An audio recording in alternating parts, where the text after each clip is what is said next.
Baik, mari kita awali kajian kita sore hari ini. Masih di bulan Suro. Tadi malam Bapak bisu, Masya Allah. Kita awali. Assalamualaikum warahmatullahi wabarakatuh. Alhamdulillahi rabbil alamin. Alhamdulillahilladzi la ya'til hasanata illa minhu. Asyhadu an la ilaha illallah wa asyhadu anna Muhammadan abduhu wa rasuluh. Allahumma salli ala Muhammad wa ali Muhammad kama sallaita ala Ibrahim wa ali Ibrahim innaka Hamidum Majid. Sehat saya Ibu? Alhamdulillah.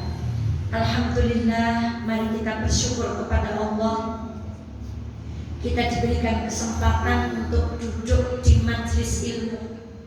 Kata Rasulullah SAW, sesungguhnya Allah memiliki malaikat yang tugasnya khusus berkeliling mencari ahli ilmu. Malaikat khusus tugasnya berkeliling mencari ahli ilmu. Jika mereka mendapati suatu kaum sedang berzikir kepada Allah atau sedang duduk di majelis ilmu, malaikat itu akan berkata kepada malaikat yang lain, sini, pada merene. Di sini ada sesuatu yang sedang kalian cari. Itu kata Rasulullah SAW. Kemudian apa kata Rasulullah? Malaikat-malaikat pun mengelilingi kaum tersebut dengan sayap-sayap mereka hingga ke langit dunia. Hadisnya panjang, ditutup dengan perkataan seorang sahabat, ya Rasulullah. Kemudian ada ucapan Rasulullah yang membuat bertanya, karena malaikat mengacu kepada Allah, ya Allah, di antara orang yang duduk di majelis ilmu itu ada yang gak tulus ngaji, tapi cuma pengen datang atau punya maksud yang lain. Kemudian dijawab oleh Allah, mereka semua adalah suatu kumpulan. Maka siapapun yang menjadi bagian mereka, maka mereka tidak akan sengsara. Maka ibu-ibu, alhamdulillah, ini kesyukuran yang luar biasa. Dicari tempat seperti ini oleh malaikat. Dan begitu mereka ketemu dengan perkumpulan yang seperti ini, mereka berkeliling mengepakkan sayapnya sampai ke langit dunia untuk menyebut nama orang yang di dalamnya di hadapan Allah Subhanahu wa ta'ala. Maka ya Allah, semoga duduk kita di majelis ini menjadi kebaikan di bulan Muharram, bulan di mana Allah melipatkan kebaikan kita jika kita berbuat baik. Shalawat dan salam semoga senantiasa terlimpah pada baginda Muhammad Sallallahu Alaihi Wasallam. Tahun hijrah dimulai dari Rasulullah Sallallahu Alaihi Wasallam berhijrah, dan dikatakan oleh para ulama hari itu adalah tanggal 1 Muharram. Maaf saya terganggu dengan suara ini. Diawali dengan tanggal 1 Muharram. Maka ada satu tradisi di keraton itu yang disebut dengan tapa bisu. Kemarin sudah kami singgung. Tapa bisu itu mengelilingi benteng dengan cara diam, sama sekali tidak berbicara. Setelah kami baca di beberapa artikel, ternyata ini adalah sesuatu yang punya makna luar biasa. Tetapi sekali lagi sayang yang sampai kepada kita ritualnya saja dan syiriknya saja, tapi tidak sampai kepada maknanya. Bisu itu artinya diam. Diam itu artinya sunyi. Dan kemarin bulan Muharram disebut dengan bulan Allah yang sunyi. Maka hendaklah orang Islam, orang yang beriman kepada Allah, tahun ini sunyi. Artinya apa? Berdiam, bertafakur, memikirkan segala sesuatu yang telah kita lakukan di hari-hari berikutnya, di hari-hari sebelumnya. Seperti ayat yang pernah kita kaji, ya ayyuhalladzina amanu taqullaha wal tanzur nafsum ma qaddamat lighad wattaqullaha innallaha khabirum bima ta'malun. Itu ayat. Kita disuruh diam, bertafakur, memikirkan perbuatan yang telah kita lakukan di masa lalu dan merancang perbuatan yang akan kita lakukan di masa depan. Itu adalah salah satu dari arti dari tapa bisu. Kemudian tapa bisu juga mengajarkan kepada kita diam dari segala keburukan, berhenti dari segala kemaksiatan. Tapi sekali lagi makna ini bukan berarti saya yang berbicara mengiyakan apa yang terjadi dan dilakukan oleh banyak masyarakat. Sekali lagi ini adalah makna di balik itu. Tapi sayang yang sampai kepada masyarakat kita hanya ritualnya. Masya Allah. Justru bisa jadi kalau tidak hati-hati kita terjerumus kepada perbuatan yang syirik. Baik ibunda sekalian yang dirahmati Allah, semoga dengan duduk kita di majelis ilmu kita mendapatkan ilmu-ilmu yang akan menjaga tauhid kita dari perbuatan syirik. Baik, di hadapan kami ada satu buku. Awal membeli buku ini tertarik dengan judulnya. Saya buka, saya sepelekan. Kemudian saya bilang lah wis ngerti gitu Bu. Jadi bacanya sambil istau maca begitu. Sama setan juga seperti itu. Tapi 2 hari ini saya coba baca ulang, saya bawa stabilo, saya bawa pulpen, ternyata buku ini dahsyatnya luar biasa. Dan walaupun sudah diajarkan oleh guru-guru kita di musola ini, tidak ada salahnya kita mengulangi. Kenapa kita mengulangi, Ibu? Orang itu kalau di pantai, kalau ke pantai itu tidak nyebur air, tahu nggak kalau air pantai itu rasanya asin dan pliket? Tapi kalau kita nyebur, kita akan merasakan bahwa ternyata air pantai itu rasanya asin, kemudian kalau di mek rasanya pliket dan seterusnya. Lebih dalam lagi kalau snorkeling atau diving, maka kita akan mendapati di bawah lautan itu ada karang, ada rumput laut, ada ikan, ada ular dan seterusnya. Maka inilah belajar, inilah pelajaran agama. Kita ulang berapa kali pun pasti kita akan mendapatkan sesuatu yang baru. Mohon maaf Pak De, saya matikan karena berbunyi ini. Wah, Masya Allah. Cek.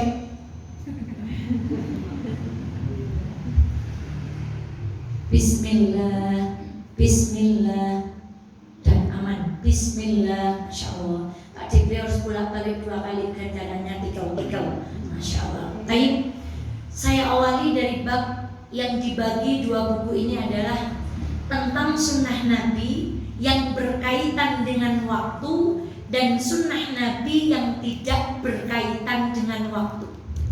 Apa maksudnya? Ada sunnah Rasulullah SAW yang berhubungan dengan waktu. Sunnah kita di sore hari, sunnah kita ketika waktu Aisyah, sunnah ketika subuh, sunnah ketika malam, sunnah ketika pagi, dan ada sunnah-sunnah yang tidak berkaitan dengan waktu. Dan akan kita awali dari sunnah-sunnah yang tidak berkaitan dengan waktu. Dan bab yang pertama dari buku ini yang akan kita bahas adalah sunnah-sunnah Rasulullah SAW berkaitan dengan makanan. Berkaitan dengan apa ibu-ibu? Kita mau bercerita. Dari mana ceritanya? Dari buku ini.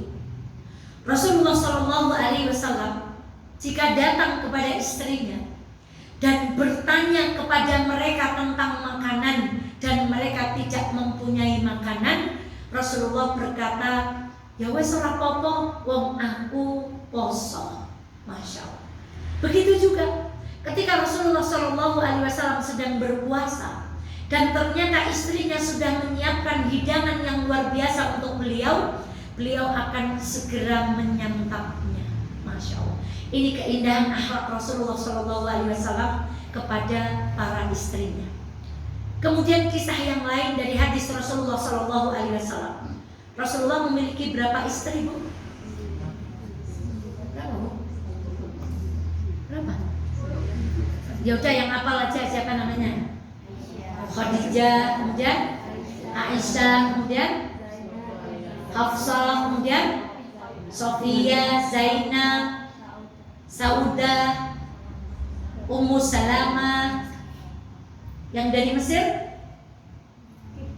Maria Kiptia. Yang membuat Aisyah cemburu gara-gara dikasih madu, yang dia bilang Rasulullah mulutnya bau busuk, gara-gara cemburu Rasulullah baru minum madu dari salah satu istrinya. Siapa Bu? Sofia. Yang dinyek oleh Aisyah. Sofia pendek begitu Bu. Padahal Sofia itu tidak pendek, tapi Aisyah itu mengucapkan karena apa? Wah, istrinya Nabi aja cemburu Pak, apa maneh? Kenyang begitu ya Bu. Ya biaya. Masya Allah dia. Ini saya ceritakan tentang dia. Rasulullah itu mendatangi istrinya satu persatu. Dan ketika ditanya istrinya, apakah kalian mempunyai makanan? Mereka berkata, demi Zat yang aku dan engkau berada di tangannya, kami tidak memiliki makanan apapun. Ibu bisa bayangkan bagaimana kehidupan rumah tangga Rasulullah SAW. Masya Allah, tidak punya makanan apapun. Itu yang dijawab oleh istri-istri Rasulullah, bukan hanya satu. Dan ini menunjukkan Rasulullah tidak membedakan antara istri yang satu dengan istri yang lain. Nyatanya ketika yang satu ditanya tidak punya makanan, yang lain tidak punya makanan. Kisah yang ketiga, suatu hari Rasulullah SAW keluar rumah. Qadarullah berjumpa dengan Abu Bakar dan Umar. Lalu Rasulullah bertanya, wahai Abu Bakar dan Umar, apa yang membuat kalian keluar rumah setelah Isya ini? Apa jawaban Abu Bakar dan Umar itu? Ya Rasulullah, kami keluar rumah karena kami merasa lapar. Masya Allah. Kemudian Rasulullah, Masya Allah, ternyata sama. Aku pun keluar rumah karena aku merasa lapar. Ya Allah, keluar rumah setelah Isya karena merasa lapar. Kalau kita merasa lapar, tapi bukan karena di rumah tidak ada makanan, tapi karena pengen nasi goreng, martabak, cilok nggak ada kalau dan lain-lain. Itu Rasulullah dan para sahabat. Kemudian Rasulullah SAW pergi kepada seorang laki-laki Ansar, berarti ini berada di Madinah kisahnya. Kemudian laki-laki Ansar itu memberikan setangkai kurma kering dan kurma basah, kemudian menyembelih seekor kambing untuk beliau bertiga. Dan ketika beliau dahar makanan itu, Rasulullah SAW berkata kepada Abu Bakar dan Umar, demi Zat yang jiwaku berada di tangannya, sungguh nikmat ini akan dimintakan pertanggungjawabannya oleh Allah Subhanahu Wa Taala. Jadi ada air di hadapan kami. Kalau saya minum, demi Allah air itu akan ditanya oleh Allah Subhanahu Wa Taala. Dari mana asalnya? Setelah jadi tenaga digunakan untuk apa? Misalnya saya jawab, saya tadi malam makan sate, paginya setelah jadi tenaga saya gunakan untuk joget misalnya. Itu akan dipertanggungjawabkan di sisi Allah Subhanahu Wa Taala.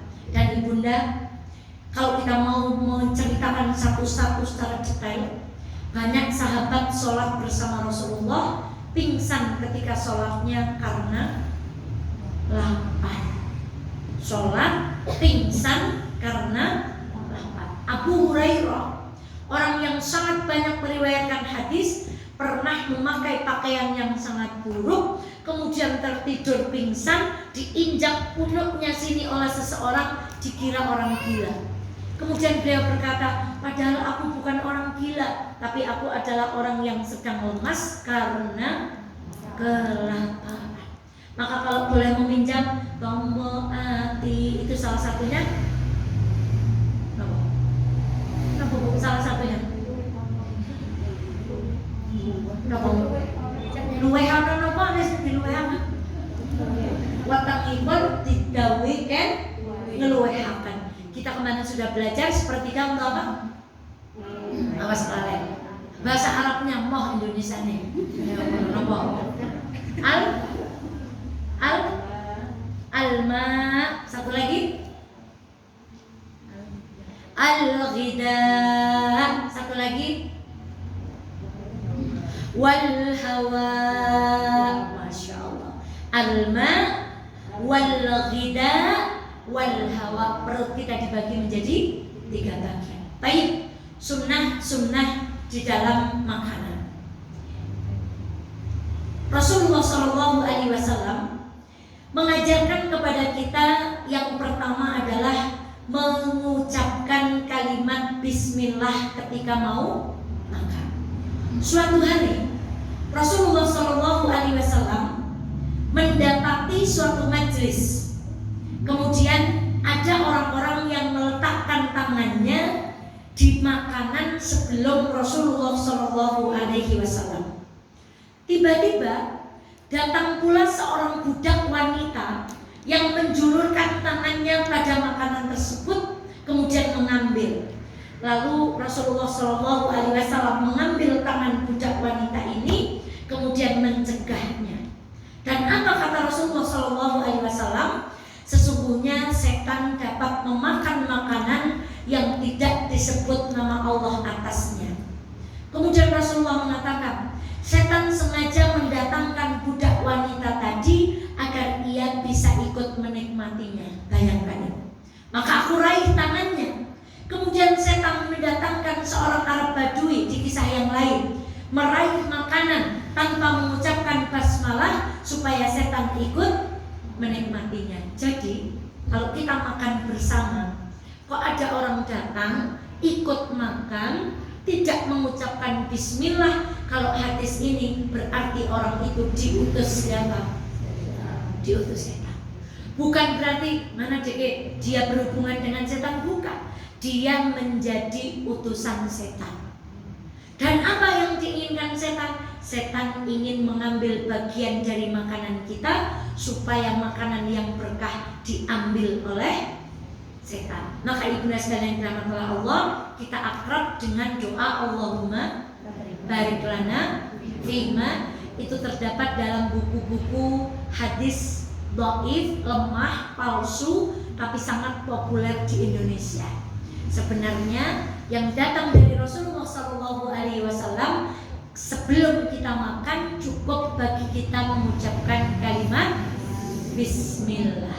Nek pun kapalan Allahumma barik lana, kita membaca, tetapi kita tidak menyandarkan bacaan itu kepada riwayat yang disandarkan kepada Rasulullah SAW. Maka poin pertama sore ini, jangan jadi utusannya setan yang kalau makan tidak mengucapkan bismillah. Kemudian ada adat yang sangat bagus di masyarakat kita. Kalau ada anak kecil dikasih makanan, nampani pakai tangan kiri, biasanya kita apa? Kita tahan, terus kita bilang gimana? Agem asal sing manis. Memang yang kiri rasanya pahit kan?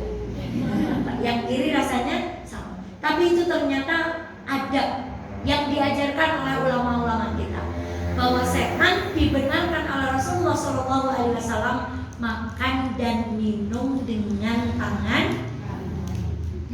Setan makan dan minum dengan tangan kirinya. Jadi nggak usah cari para pencari setan, nggak usah. Nggak usah cari ke kuburan, nggak usah. Nggak usah cari kemana-mana, nggak usah. Gampang, saya juga kadang jadi setan karena tangannya yang tangan megang apa, akhirnya nyeploknya pakai tangan kiri. Kata suami, bunda tangannya. Nah, kala itulah kita menjadi siapa bu?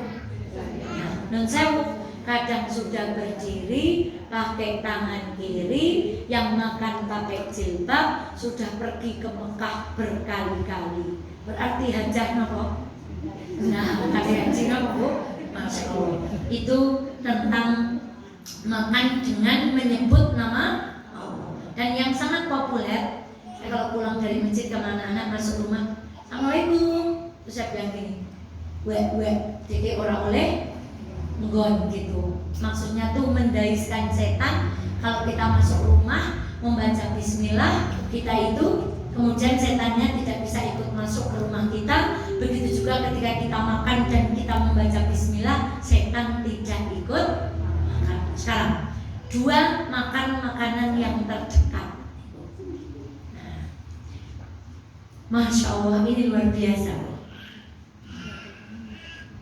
Kata Rasulullah SAW, dari Umar bin Abu Salamah, Nabi bersabda, dan yang di dekatmu. Karena makanan yang ada di tempat orang lain adalah sikap yang kurang sopan dan tidak beretika, bisa membuat orang lain merasa jijik, apalagi makanan yang berkuah dan sepertinya. Maksudnya begini, satu, hadis ini bisa diartikan kalau ada berjajar snack yang kita ambil yang apa? Yang dekat. Dua, kalau ada makanan yang berkuah, yang kita ambil adalah di pojok di mana kita berada, bukan ubek-ubek sampai di depannya orang lain. Mungkin kita pengen baksonya, mungkin kita pengen apanya, yang diambil cukup apa? Nah, misalnya ketika kita pergi kondangan, ada sajian apa? Sop. Nah, kemudian biasanya baksonya itu diapakan? Diubek gitu kan? Sampai ke sana, ke sini. Sementara di samping kita atau di depannya ada orang yang sama-sama mengantri. Maka berdasarkan hadis ini, Rasulullah menganjurkan kalau ada makanan berkuah, yang kita ambil adalah bagian yang paling dekat dengan kita. Itu tentang makanan, mengambil makanan yang terdekat.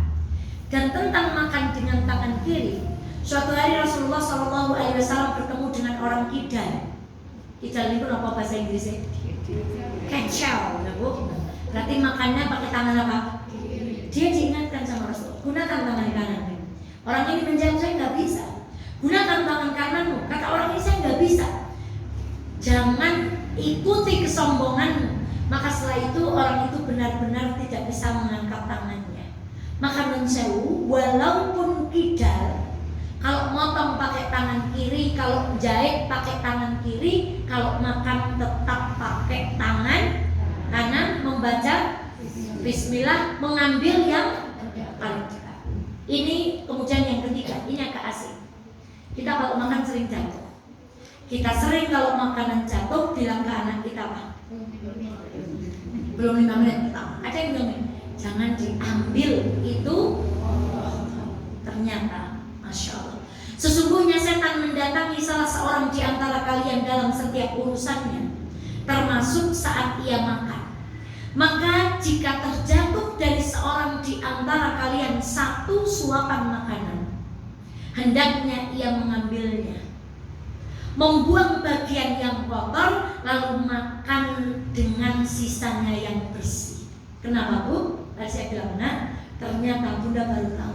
Selama ini kan kalau jajannya anak jatuh, jangan diambil, apa Bu? Kotor. Diambil, buang yang kotor, yang bersih tetap diapakan. Karena Rasulullah SAW tidak ingin. Kemudian beliau berkata, janganlah ia membiarkannya untuk setan. Jadi kalau kita tidak mengambil makanan itu akan diambil siapa? Dan kita tidak tahu yang berkah itu yang ada di piring atau yang jatuh. Jadi ungkapan belum 5 menit itu ternyata syar'i. Itu dulu iklan apa ya Bu?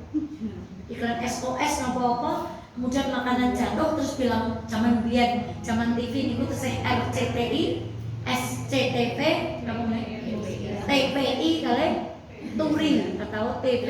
Hari itu kan ada yang ngepel jatuh kemudian belum 5 menit ternyata itu sunnah dan setia Allah. Biasanya kalau jatuh malah sekalian ditek Bu, sekalian disingkirkan. Hari ini kita sudah tahu kalau ada yang jatuh masih memungkinkan untuk diambil, maka bayangkan nek sing gigol mawon keng mundhut kasing teng piring mboten ditelasaken. Ini yang paling Rasulullah benci, terutama ketika kita alih-alih berniat mendapatkan pahala silaturahmi, kita melakukan banyak maksiat. Makan berdiri, makannya tidak habis, makan berlebihan, somai, soto, mie omplok, makan nasi, es krim, dawet, jenang, salad, semuanya apalagi dan seterusnya. Maka Masya Allah, jangan sampai kemudian keterangan para ulama, setan merampas keberkahan makanan dengan cara mengambil bagian makanan yang jatuh dan kita tidak mengambilnya. Allahu Akbar. Itu yang keempat. Menjilat jari-jari. Tapi non sewu, kalau kita sedang di kondangan atau kita sedang di rumah orang yang kira-kira sunnah itu belum terbiasa dilakukan di sana, maka ibu tidak perlu melakukan.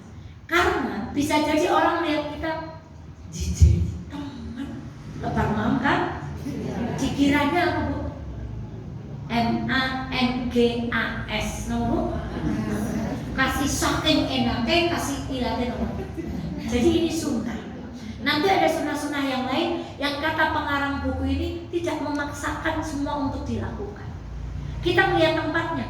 Anda di suatu tempat, kita makan di hotel, di meja bundar dengan tamu yang kita tidak kenal, kemudian kata Rasulullah makannya pakai tangan. Kemudian setelah itu dilapih. Mungkin orang lain yang belum belajar Islam akan wong Islam aneh teman makan kan? Tapi kalau di sini misalnya kita makan dengan tangan kanan, kemudian kita misalnya di sini makan menggonong atau yang biasa dimakan dengan tangan, saya itu diapakan?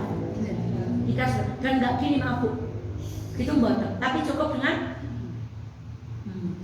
buatan terus tuh, itu tidak. Tapi cukup dengan jika salah seorang di antara kalian makan, hendaknya ia tidak membersihkan dahulu, boten pijek, boten lap, boten ngagem tisu basah sebelum ia menjilatinya atau menjilatkannya. Sunnah Rasulullah itu pasti api. Berarti sing menjilati sinten? Yang gimana bu? Kalau gitu, kalau enggak suaminya baru makan, sebelum dijilati tangannya langsung apa? Langsung ditangkap langsung. Jadi sunnah Rasulullah itu pasti mengandung sesuatu yang kalimatnya jelas, menjilat atau menjilatkannya. Dan tidak mungkin kecuali satu anak mesti bunda gitu kan. Tidak mungkin itu kita lakukan kecuali kepada para suami yang berada di rumah. Nanti kalau ibu-ibu rebuan kondur nyuwun astone dijilatin, maka tolong dijilat. Karena itu bagian dari, sekali lagi, ini sunnah yang kita lakukan kalau kita sudah sama-sama tahu. Misalnya tadi ditambah lagi, sudah makan di tempat umum, yang lain belum tahu, kita jilat di tangan atau suami kita suruh. Nanti orang bilang, wong waton kak orang disopan karo wong. Padahal itu menurut keilmuan yang sudah kita tahu bagian dari apa. Maka sunnah ini kita praktekkan misalnya di rumah sekali seumur hidup nyong jejal ngelakoni sunnah. Nek jenengan ra gelem jilat tangannya nyong sing tak jilat tangannya jenengan. Mari kita 5. Tidak menyisakan makanan yang ada di piring sedikit pun. Hadis Anas, Nabi memerintahkan kepada kami untuk membersihkan tempat makan. Diriwayatkan oleh Muslim. Dalam riwayat yang lain hadis Abu Hurairah, hendaknya salah seorang di antara kalian membersihkan piringnya. Maka ada baiknya kalau ngambil alun nopo sedikit. Nek kirang nembe mawon, jangan langsung ngambil banyak, ternyata tidak. Ibu bisa bayangkan, anak saya 5, kalau satu makan tidak habis, saya harus menghabiskan 5 sisa makanan. Jadi cari pembenaran kenapa badan saya.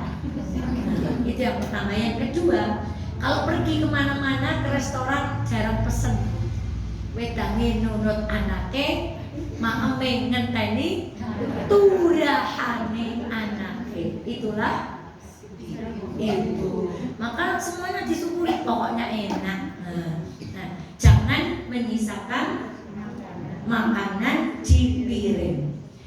Hendaknya membersihkan dengan jari-jari Anda makanan yang masih tersisa di sana, lalu menjilatinya.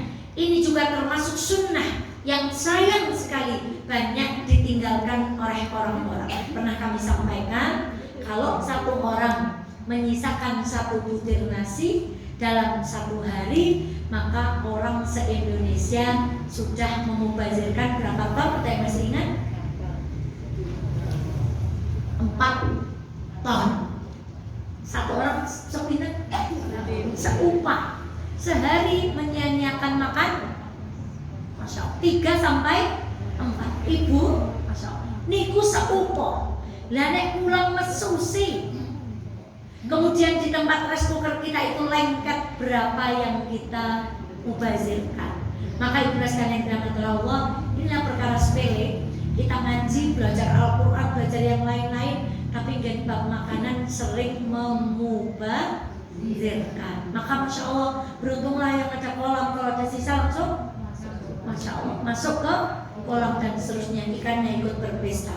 Kemudian makan dengan 3 jari. Orang Arab itu makannya roti, Bu. Maka kalau makan 3 jari itu diambil nopo? Gampang, ini roti, dicuek. Kan nggak harus pakai tangan 5. Bisa dengan apa? Nah, maka sunnah makan dengan 3 jari ini bagi kita adalah makanan yang mungkin diambil dengan 3 jari. Adapun yang tidak, maka ulama membolehkan kita makan dengan contoh, maem jangan pokok. Bu, jangan memang pergi kayak gue yang terus ngaji neng rebuan. Nek mam kan, kemudian makannya gimana? Gini, yang lurus terus. Maka sunnah 3 jari ini kepada makanan yang mungkin diambil dengan contoh, ngambil telur puyuh bisa dengan 3 jari, mulutnya 5, karena ada apa? Ada nasi. Kalau mau sendiri-sendiri berarti puyuhnya pakai 3. Niki kula nggih sakit mawon Ibu. Masya Allah. Tetep nganggo ngunyah aja suruh berapa kali Bu? Ini pokoknya ngunyah langsung. Saya membayangkan, ya Allah, mungkin badan sahabat dulu bagus-bagus tuh kayak gitu. Ngunyahnya 33 kali, perutnya dibagi jadi 3, makannya pakai 3 jari. Gimana? Kita sudah nggak dibagi jadi 3, makannya pakai 5, kita Bu tidak makan secukupnya dan seterusnya. Maka sekali lagi, Masya Allah, lebih baik seorang makan dengan 3 jari. Rasulullah biasa makan dengan 3 jari, menjilati tangannya sebelum mengusapkan dengan lap. Masya Allah. Jadi ini sekali lagi, makan yang 3 jari adalah yang memungkinkan untuk apa Bu? Diambil dengan 3 jari. Nah, kemudian ada kalimat di hadis yang panjang itu, ketika kita makan kok nggak habis, kita akrab dengan kalimat, kalian tidak tahu mana makanan yang berkah, barangkali ada pada terakhirnya. Kata para ulama adalah kalian tidak tahu mana sebenarnya makanan yang menjadi nutrisi yang bermanfaat, yang sehat dan menambah kekuatan untuk melaksanakan ketaatan kepada Allah. Ini yang menarik. Ketika kita tidak menghabiskan makanan, kita tidak tahu makanan mana yang ketika kita makan itu membuat kita semangat dalam beribadah. Bisa jadi yang jatuh nggak diambil, bisa jadi yang tersisa di piring, yang kita tidak habiskan itulah makanan yang berkah, yang akan membuat kita kuat ketika kita beribadah. Dongnya mau semangat, dongnya semangat lemsat, bisa jadi berkahnya tidak masuk dalam perut kita, tapi apa? Terbuang bersama sisa-sisa makanan yang kita tinggalkan. Kemudian ini ada istilah menarik, bernafas tidak bernafas. Ketika minum itu tidak boleh bernafas, tapi bernafasnya kapan? Saya praktekkan. Bismillahirrahmanirrahim, minum, bernafas 3 kali. Padahal kita kalau ngelak gimana Bu? Ternyata dalam nafas itu ada perkara 3. Saya baru tahu. Yang pertama adalah yang Rasulullah mengatakan, sesungguhnya Rasulullah biasanya bernafas 3 kali ketika beliau minum. Maksudnya bukan diminumnya, tetapi setelah beliau minum. Boleh 1 kali tegukan atau misalnya glek berhenti bernafas.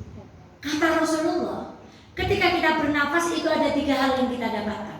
Yang pertama kata Rasulullah, arwa, abra, dan amra. Satu nama arwa, yang kedua abra, yang ketiga amra. Kemudian diterjemahkan oleh para mufassir hadis. An-Nawawi berkata, arwa itu adalah mengenyangkan. Oh, Rasulullah jarang makan, kadang makanannya cuma air zam-zam. Ibu di Mekah bisa nggak cuma minum air zam-zam? Mbak Ratna bisa nggak? Mbak Siti jam-jam tak orang 15 tetap pengen ya, masya Allah. Apalagi ditambah bernafas apa? Ternyata ada rumusnya. Bernafas itu ini yang harus diketahui medis dan saya nggak bisa bicara karena bukan ahlinya. Nah, apa hubungannya bernafas 3 kali setelah minum dengan rasa kenyang dan rasa lapar jadi kenyang? Jadi arwa, kata para ulama, Imam Nawawi menyebutkan orang yang bernafas 3 kali setelah minum cepat kenyang. Kemudian yang kedua adalah amra. Amra itu apa? Pantas, lebih indah. Coba lihat, kalau ibu lihat ada orang belajar tentang bahasa tubuh, bagaimana duduk, bagaimana minum, itu nggak ada. Orang minum langsung wok gitu. Tapi pasti dengan apa, Bu? Gambarnya harus dipegang, kemudian didekatkan, gitu Bu. Ya kan, membaca. Kalau ada tamu naruh ini kuping ini harus di sebelah mana? Kalau di sebelah kiri, tamunya harus gimana kalau minum? Kemudian kalau membawa baki itu harus di atas mulut atau di samping ke sana. Jadi bawa baki itu begini. Coba lihat kalau di film-film. Ketika orang besar makan di restoran, nggak ada pelayannya gini bawahnya. Pasti gimana, Bu? Kenapa? Tidak terkena ebeb. Dan kalau omong-omongan tidak terkena ludah. Dan ibu itu diajarkan di pondok kami oleh kiai kami dulu sampai detail kayak gitu. Gempon tibulangi neng urung tayeng ngelakon. Duduk kayak gini mau salah semua. Karena kalau kami duduk di pesantren, duduk itu harus begini, Bu. Diduduki, kemudian badannya harus nongol tegak, tangannya harus gini. Makanya di pesantren, maafin yang nyandar, nggak boleh ngaji sambil kata kiai kami jindar, ngaji nyender. Jadi duduknya seperti sampai ke bawah. Teman kami itu nonton TV aja kayak gini. Buat drama Korea, pirang episode duduknya tetap seperti ini. Karena terbiasa. Ternyata duduk seperti ini baik. Kalau saya duduk sila, maaf, ini bagian sini tuh terbuka, Bu. Mudah kentut dan tidak terasa. Maka kalau kita kok ngantuk ketika menunggu sholat, duduknya jangan sila. Karena kita kemungkinan duduk kentut kemudian tidak. Duduknya gimana? Seperti tadi. Kalau sila harus begini. Tangannya kemudian mesti apik. Jadi tegak duduk Rasulullah dan sunnah itu diajarkan kami oleh kiai kami di pondok meskipun dari yang sakit. Jindar ngaji nggak boleh nyender itu dulu masya Allah buatan paham. Kudu duduk tegak kayak gini dan seterusnya sampai diajarkan selesai. Itu masya Allah termasuk tadi arwah. Kemudian yang terakhir adalah abra. Abra itu cepat menghilangkan haus. Jadi sekarang kita bisa gini. Kenapa kemudian para sahabat itu bisa berbagi minum? Padahal yang dibawa minumannya apa? Sedikit. Kenapa semua bisa selesai dari rasa haus? Karena mereka melaksanakan sunnah Rasulullah SAW. Setelah minum kemudian apa? Benar. Ternyata yang sedikit itu dibagi-bagi kemudian mereka mengamalkan sunnah itu, mereka cepat merasa kenyang. Kemudian menjadi layak karena menjadi satu kepantasan Yang ketiga, hausnya cepat. Belum kita ngertos Bu. Selama ini janji haus, apa mana kawet damit langsung beri Bu. Lebaran. Masya Allah. Ini sunnah. Kenapa saya senang mengulangi? Ternyata saya belum tahu bahwa setelah minum sunnahnya bernapas berapa kali? Fa'innahu, apa yang pertama tadi? Arwa abra abra arwa lebih mengenyangkan, amra lebih pantas, lebih etis, lebih cantik, lebih sopan, dan abra lebih cepat menghilangkan haus. Nah, mungkin ketika puasa itu, kenapa minum air putih dulu supaya kemudian kita tidak berlebihan ketika berbuka, karena hausnya cepat hilang. Kemudian yang ke-8, memuji Allah setelah makan. Allahu Akbar. Ini indah sekali. Sesungguhnya Allah ridha kepada seorang yang jika makan suatu makanan lalu ia memujinya atas makanan tersebut, atau suatu minuman lalu ia memujinya atas minuman tersebut. Pujian kita ini, Masya Allah, disebutkan di dalam kitab ini, membuat Allah yang di atas langit ketujuh ridho kepada kita. Hanya dengan mengucapkan kalimat hamdalah setelah makan atau minum. Dan itu nggak kemudian makan besar. Kita dapat snack, makan, kemudian mengucapkan apa? Alhamdulillah. Itu membuat Allah apa Bu? Ya Allah, ini ringan sekali. Ya Allah. Misalnya yang bisnis makanan bisa ditulis itu dengan tulisan-tulisan, jangan lupa baca basmalah, selesai makan alhamdulillah. Kemudian yang tadi jangan bernafas ketika minum dan seterusnya. Misalnya Mbak Siti Kres ini, Masya Allah. Maka ibu sekalian yang dirahmati Allah, yang populer di tempat kita doa setelah makan adalah Alhamdulillahilladzi at'amana wa saqana wa ja'alana minal muslimin. Itu juga sebenarnya tidak ada riwayat yang kuat, tetapi boleh kita amalkan. Misalnya karena kita tidak hafal doa yang lain, di depannya ada kalimat apa tadi? Alhamdulillah. Itu adalah pujian bagi Allah.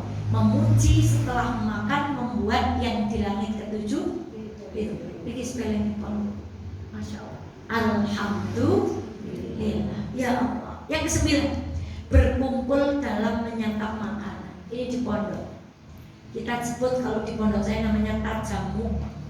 Tajamu itu makan bareng pakai walau bukan tampah apa pokoknya mie siji wae dimam.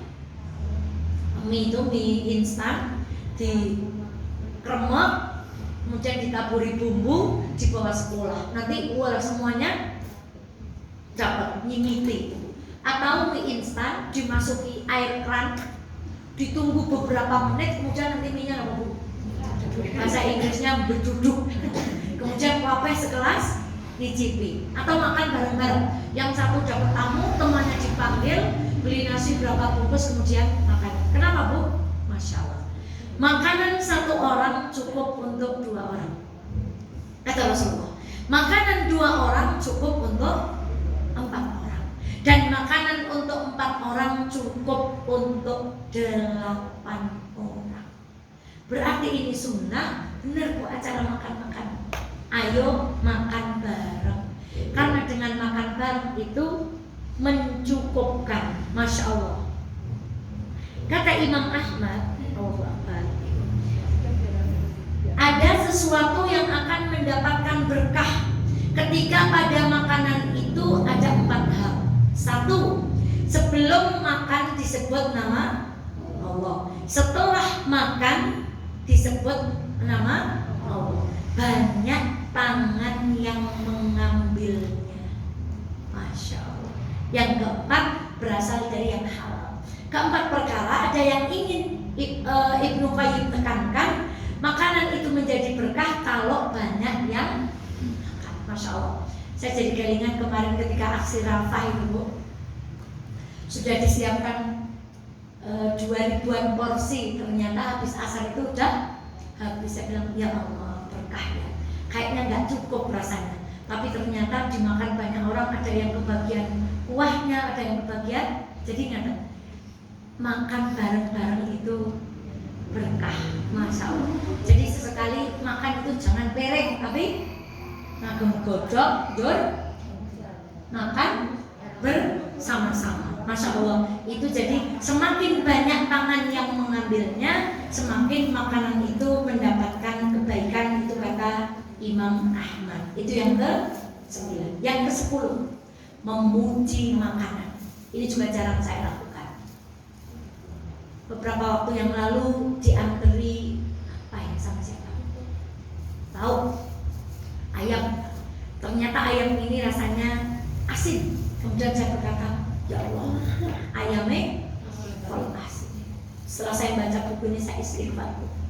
Rasulullah pernah datang kepada istrinya. Istrinya tidak mendapati makanan kecuali apa? Cuka. Ibu tahu cuka kan?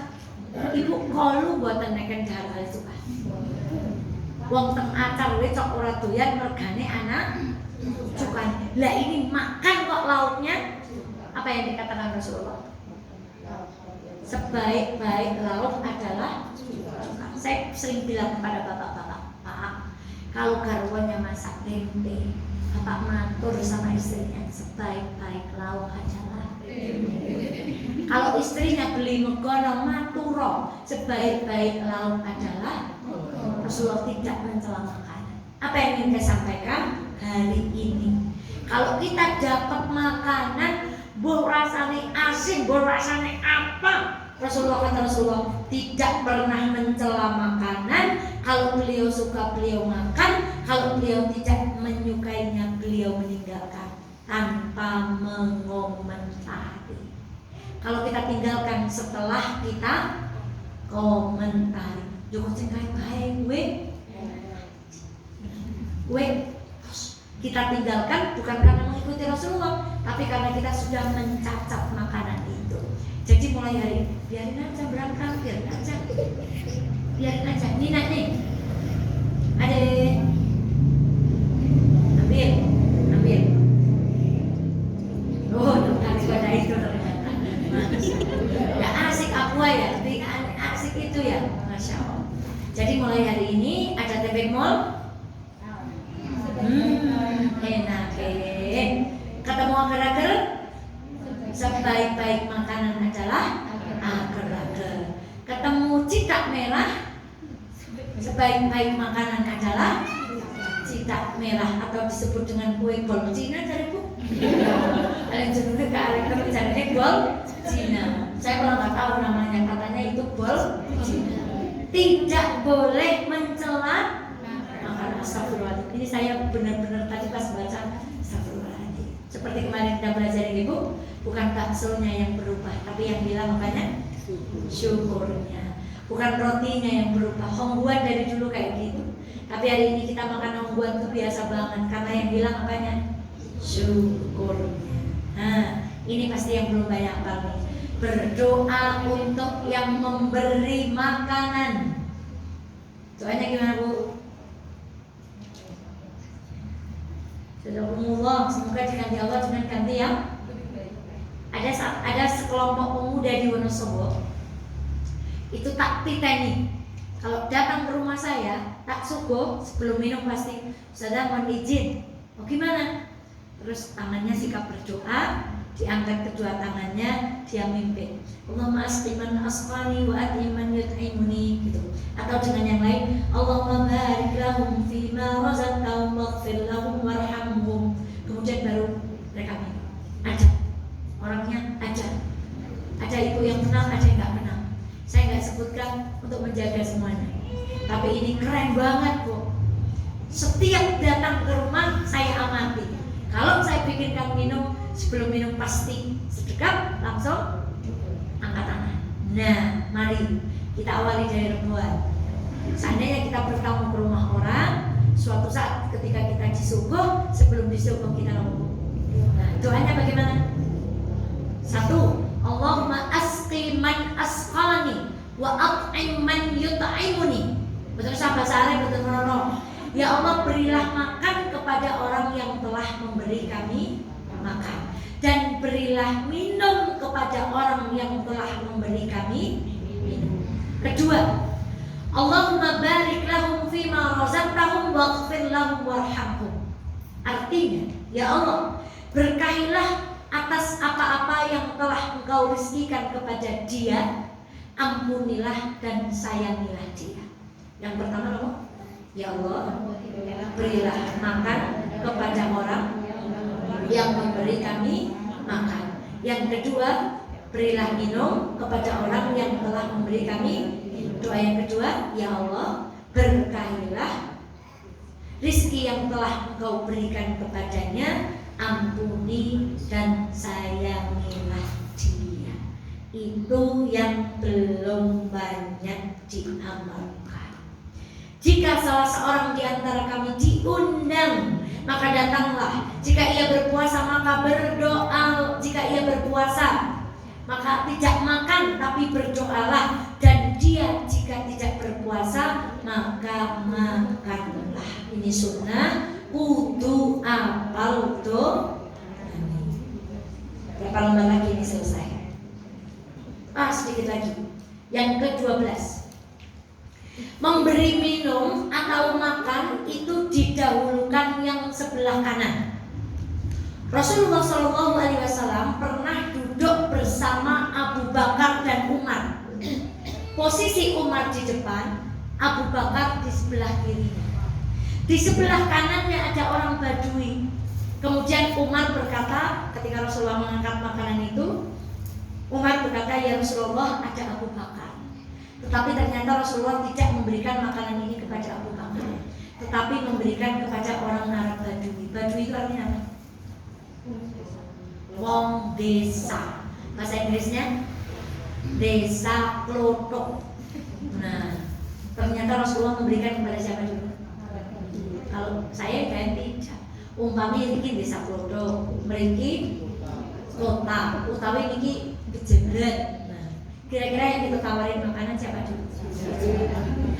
Mulai hari ini yang kita beri pertama ditawarkan yang sebelah mana? Itu dilakukan oleh Rasulullah SAW. Bahkan Rasulullah mengulang 3 kali.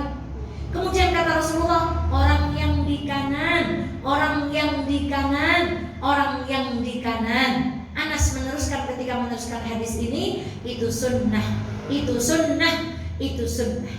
Umpamanya kita duduk di depan, biasanya di meja paling depan ada apa? Makanan. Belakangnya nggak ada. Maka yang pertama diberikan yang mana? Monggo bu, sebelah monggo bu, monggo. Lalu sebelah mana? Lagi. Lalu jangan lupa yang di mana? Di belakang. Setelah itu ngambil, kemudian di paling panitia nih, malah kamu buri kayak. Yang pertama mana bu? Kanan, kemudian kiri. Setelah itu buri nih, orang pentek. Ya. Adapun dalam perkara-perkara yang lain seperti imam dan seterusnya, itu mendahulukan yang paling baik bacaan Qur'annya, paling banyak hafalannya, paling paham agamanya. Ini dalam perkara-perkara mendahulukan sesuai dengan konteksnya. Tapi dalam perkara makanan yang didahulukan apa? Nah, suatu hari Rasulullah di samping kanannya anak-anak, di samping kirinya orang tua. Mana yang diberikan dulu? Mana yang diberikan dulu? Ternyata Rasulullah minta izin. Nah, kalau makanan ini tak berikan kepada bapak dulu boleh nggak? Tapi kita Rasulullah kemana? Jadi walaupun besok yang di samping kita kanan itu anak kecil, kita bilang gimana? Nah, yang tua dulu boleh ya? Ternyata anak itu menjawab, tidak ya Rasulullah.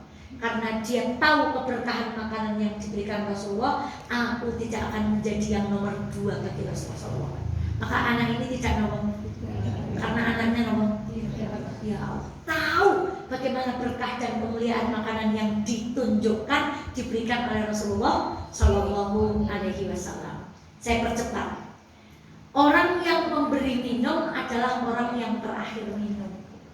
Jadi benar, kita kalau bertamu biasanya tuan rumah itu nggak ikut minum. Bu, jangan buatan sekalian. Biasanya kata ngomong, alah pon peng bola balik, pon opang taklik. Ternyata itu sunnah. Saya baru tahu. Rasulullah kemudian menuangkan dan berkata kepadaku, minumlah. Aku berkata, aku tidak minum sebelum engkau minum, wahai Rasulullah. Kemudian beliau bersabda, orang yang memberi minum suatu kaum ialah yang terakhir minum. Aku pun minum dan Rasulullah minum. Ibunda sekalian yang dirahmati Allah, nah itu minum. Jadi benar orang Jawa itu. Monggo Bu, dar. Kemudian jawab apa Bu? Walaupun kadang-kadang sebenarnya belum makan. Itulah indahnya orang Jawa, namanya unggah-ungguh. Masya Allah, apa niku pelajaran bahasa Jawa? Ternyata wong sing nglajani paling keri. Mboten nek nglajani ki ndok nyong dhewe. Tapi ketika nglajani dia yang paling keri makan dan minumnya. Termasuk ada tambahan, kalau habis minum susu disunahkan berkumur-kumur. Siapa yang suka nyusu Bu? Saya termasuk orang sing buatan seneng. Kulo sering minum susu tapi walaupun buatan seneng. Sultan bikin susu nggak habis, eman-eman pakai jok. Itu. Jadi saya sering menghabiskan susu yang tidak dan baru tahu. Gitu juga ya? Oh enggak, peraturan anaknya. Ada memang ibu seperti itu. Ternyata ada sunnah setelah minum susu disuruh berkumur. Kenapa? Karena di susu itu ada lemak. Maka Rasulullah itu sangat memperhatikan kesehatan mulut dan gigi. Kita diminta apa? Ibunda. Wah, pas nih nyaris habis waktunya. Nah, pas terakhir yang ke-14. Ini sunnah yang terakhir. Menutup wadah air, menyebut nama Allah ketika malam. Tutuplah wadah air, kata Rasulullah. Sesungguhnya dalam 1 tahun, saya baru tahu hadis ini, ada malam di mana Allah menurunkan wabah. Dalam 1 tahun ada 1 malam di mana Allah menurunkan apa? Wabah. Maka tutuplah, karena kita tidak tahu kapan wabah itu turun, terutama ketika sore hari. Jadi sore hari seperti ini kita disunahkan menutup apa? Pintu, jendela, makanan, walaupun kata Rasulullah dengan sebatang ranting. Misalnya kita pergi kemana, kita bawa gelas, nggak ada tutup, misalnya gelas yang cup itu nggak ada tutupnya. Kalau sore kita tutup dengan apa? Saya baru baca buku hari. Ternyata dalam 1 tahun ada hari Allah menurunkan apa? Wabah. Dan kita nggak tahu itu kapan. Maka kita disunahkan untuk menutup setiap sore hari makanan yang terbuka, walaupun dengan seranting, pulpen, sada misalnya. Pokoknya gimana caranya itu, berikut minyak, berikut apapun itu ditutup. Dan kemudian hadis ini ada terusannya. Padamkan juga lentera-lentera jika hendak tidur. Berarti lampunya disuruh nolong mati. Meskipun ada orang nggak bisa tidur kalau gelap. Artinya apa? Yang disuruh mematikan itu yang memungkinkan terjadinya kebakaran. Kata Rasulullah, ada tikus. Ketika bilang sama sahabat itu, ada tikus yang mungkin nyenggol dia, setir, teplok, sehingga dia itu jomplang dan terjadi apa? Maka lampunya disuruh apa? Mematikan. Kenapa? Setan senantiasa berusaha untuk menghancurkan makanan manusia dan ikut memakan. Selain dari wabah tadi, kalau kita tidak ditutup, setannya juga ikut makan atau minum. Ibu, setan itu pergi dari beberapa hal. Saya percepat memahami. 1. Setan itu menangis ketika anak Adam sujud ketika ada ayat Quran yang ada ayat nomornya. Setan nangis. Itu. Sambil bilang apa? Umatnya Muhammad disuruh sujud-sujud, sementara aku dulu disuruh sujud tidak mau sujud. Itu pertama. Yang kedua, kentut lari ketika dikumandangkan azan. Itu setan lari kentut karena setan nggak mau dengar suaranya Pak Jeprio. Jadi mereka lari sambil ngomong dudut supaya azannya tidak terdengar di mana. Tinggal mereka. Masya Allah. 3. Setan duduk di antara iup-iupan dan sinar matahari. Jadi kita nggak boleh tidur, nggak boleh duduk. Ini kita lilikan separuhnya iup, separuhnya nopo kepanasan. Kemudian kita berdiri di antaranya.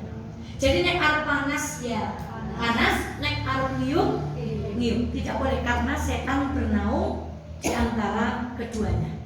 Kemudian setan senang berjalan dengan satu sandal. Anak saya suka bercanda engkleng bu, karena sandalnya hanya dua, dibagi satu-satu. Kemudian setan berjalan dengan satu sandal. Dan terus nek sandal ini cakep. Nek ajeng dibuang loro-loro nek ampun ngagem setunggal. Karena setan menggunakan satu sandal. Kemudian orang yang tidak berdoa ketika berhubungan suami istri. Hafal doanya bu? Nek wonten hafal nggih bismillah.